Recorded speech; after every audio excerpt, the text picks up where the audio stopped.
Leah. And I'm Teresa. And welcome back to the T and Lee Show. We're gonna do a story time Mondays with T and Lee. And pretty much what we're gonna talk about today, scary stories. Oh, okay. So yeah, we're just gonna share some scary stories that we have. Paranormal experiences, I guess. Including one that happened at our house together. It was not a fan. It was in my room. Help me. Okay, so I'll let Teresa go first. This is 100% real. Oh my god, I'm telling you the truth. No, this is actually the truth. Like, we wouldn't lie about this. It's very real and very scary, and I really have to pee just thinking about it. It's real. It's going to, like, it happens, you know? Yeah. And we're just, like, sharing those with you. So. Okay, it's not exactly, like, paranormal, but it's just, like, weird that it happened like this. Okay. So, now, this one happened at my house, and we were together. She was spending the night, and she likes to watch scary movies. She likes to be scared, and I mean, I like them, but I don't know. Continue. So, I don't really like scary movies, but I finally, like, let her pick out one to watch, and she was going through my Netflix, and she decided on VHS. If you haven't heard of VHS before, it's like, I've only heard about it because of Netflix. Like, I've never actually seen it anywhere. Yeah, and it's weird. It's like it's like about a VHS tape. Weird. Yeah. So basically, the beginning of like the movie is like a VHS tape like loading on the screen or whatever. Well, then all of a sudden my Netflix like stopped and started loading. Like, you know how Netflix has a little circle thing and it starts loading? It was doing that. So then I grabbed my remote and I was trying to like get it to go back, and I was like, you know, turning down the volume. I was doing like weird things. I was trying to change the channel. Nothing was working. Usually like it does if it has the loading circle, usually it'll let me go back. So we were messing around with the TV, and then finally we decided to unplug it. So she goes back there to unplug it. Because I'm the sacrificer. Like, if I die, that's okay, but you know. I was a little scared. So she goes and unplugs it, plugs it back in, and it done. See y'all later. So she plugs it back in, and it pops So basically the screen comes back to normal. Nothing changed. Like, it was like at the exact same spot where we had left it. Which was like weird. The VHS entrance, but like my Netflix wasn't loading, but it went back up to like the movie. Usually if you unplug my TV, it just starts everything over. Yeah, like it goes back to like my DVD player, not my Netflix. We were both like, why? Okay. So I was like, this is a little creepy. And then all of a sudden, everything that I had like clicked on the remote before we unplugged the TV had started happening. Volumes were going up and down, like it was going like back, like off my Netflix and everything. Usually when you unplug a TV, like it restarts everything, so my remote shouldn't have been doing that stuff. It was just the weirdest experience. And then we watched the movie, and like very weird, but it was very just odd. Weird that it was happening while we were watching a TV movie. Yeah, so you have a story? Okay. I lived in a house that was like an apartment complex. There was an upstairs and a downstairs. Like, there was just two apartments. The apartments were a little bit bigger than normal apartments, and so like this house, like the apartment that I lived in, had like 3 bedrooms. I had a downstairs, 1 bathroom, and whatever. Doesn't really matter. But so it was before I was adopted. I lived with my mom and my sister and my niece and nephew. And at the time, I was probably like, I was in 5th, 6th grade. Was she like 10? Probably. I was probably around 10 or 11.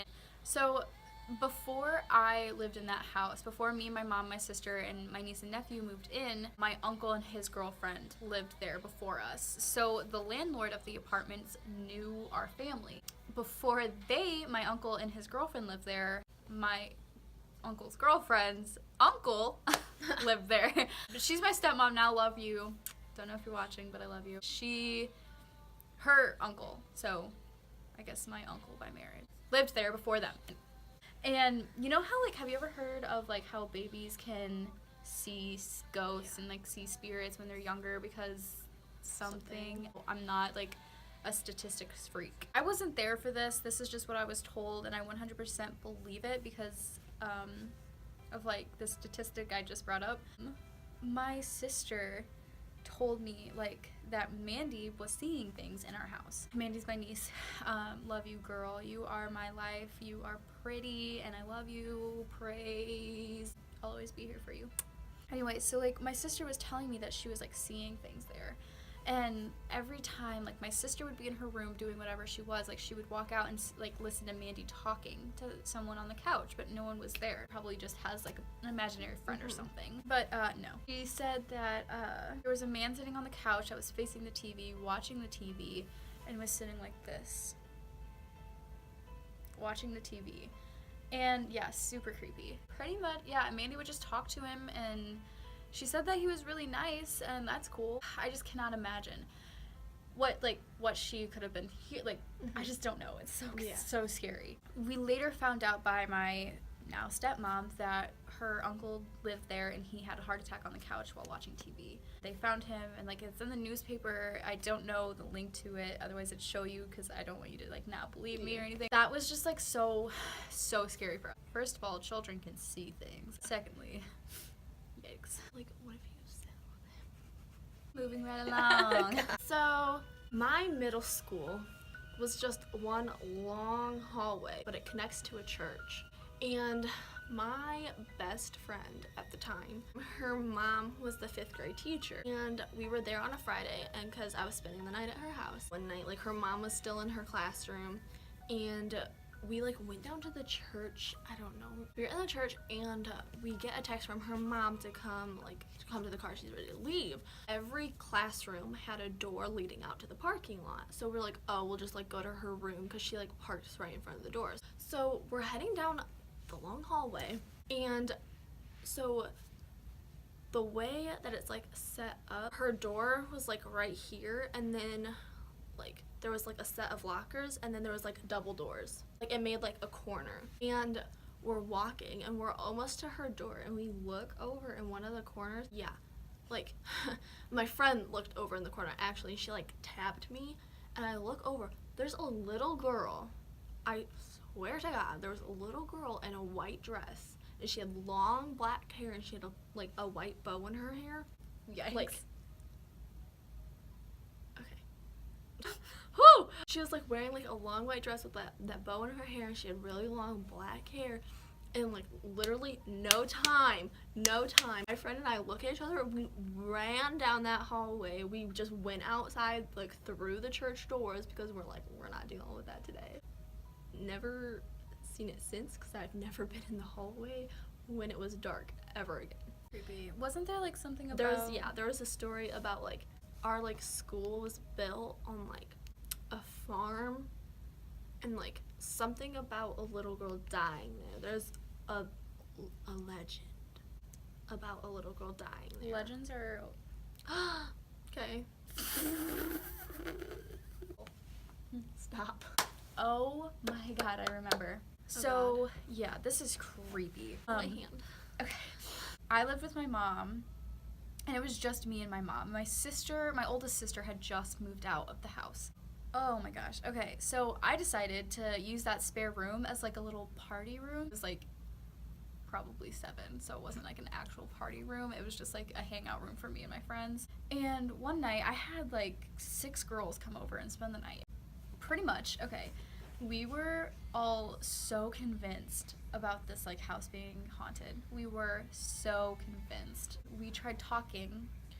Yeah, we tried talking to the spirit that lived in my house, and I was just like, I was just sitting there, like I was chilling. I was like, like I'm scared, but like I don't know.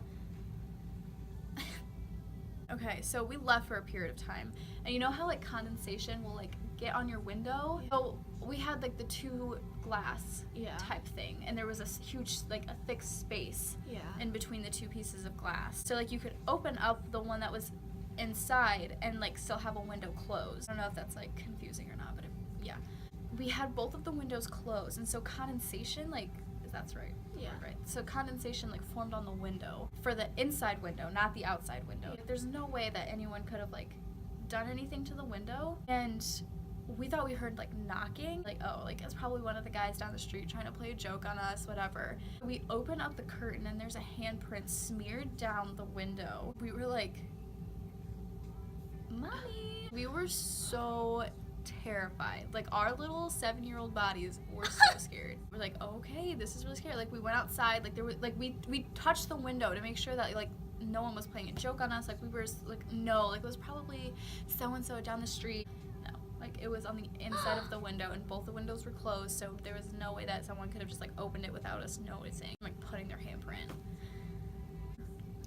Terrifying. So this was sophomore year. I'm a senior now.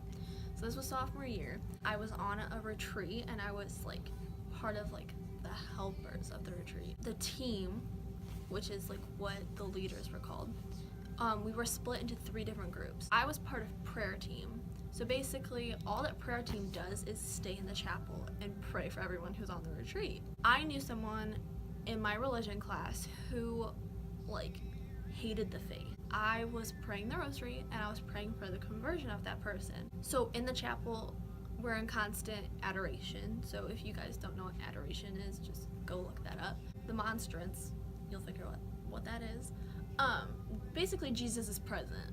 All of a sudden, while I was praying these Hail Marys, like I hear like things screaming at me. They're telling me that like God isn't real, Jesus doesn't love me, like you are like, you don't know, like, you know, what you can do without him, all these things.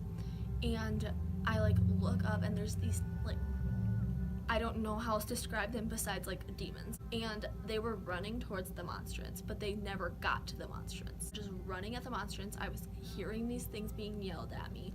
So I like got up and left. I like all of a sudden like I couldn't control it. I was just sobbing. I really don't know how to explain it. It was the weirdest experience of my life. I couldn't control what was happening. And there was a priest there, so they like got a priest for me, and I was just like screaming like help me, because like all I could see was these little demons running at Jesus. I was like terrified out of my mind. I was just screaming help me. So the priest like finally calmed me down and like we talked it all out and everything. Just recently, so this is like 2 years later, I have just recently, like, I never was able to remember my dreams. In this dream, I was at Mass. The priest was, like, the priest at my church, but we weren't in the church that is my church. There's a part where, like, my brother goes into the confessional, and that confessional looks like another church that I know. We're, like, sitting in the pew, and all of a sudden, like, we all, like, figure out that, like, this priest is demented. Okay. So It's like a scarring thing. Okay.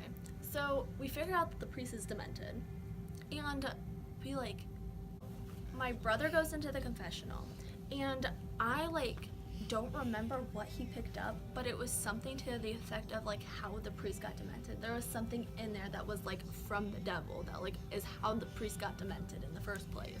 We're like, it's time for communion, and we're like, do we take it? That was blessed by the devil. Is that even blessed? Like what? Yeah. What? We just like crossed our arms, got like blessed. We're blessed because it was the devil. Anyways, so we like walk past and we like go back to the pew, and then all of a sudden like all the crucifixes that were in the church just start falling. Like all of them just start, it was like raining crucifixes. And then I woke up. I have never been more terrified in my life, because like the fact that I had a dream about like a priest being demented, no bueno. I was told, I was told that I should like probably go talk to a priest about that. Probably should. It's a scary thing. Yeah, it was not good. Like, we're gonna end this video here. Because, be a little creeped out. I haven't been able to sleep with my lights off in like 2 weeks. Yeah. Okay. Jesus is real too. And we love him, so. He saves. Yes, you do. He saves relationships too. Hey guys, thanks for joining us today, and I hope that you enjoyed this video. If you didn't, sorry. But, you know, comment what you want to see next. Yeah. Like and subscribe. Yeah. And we love you. Thank you so much for supporting us. Bye.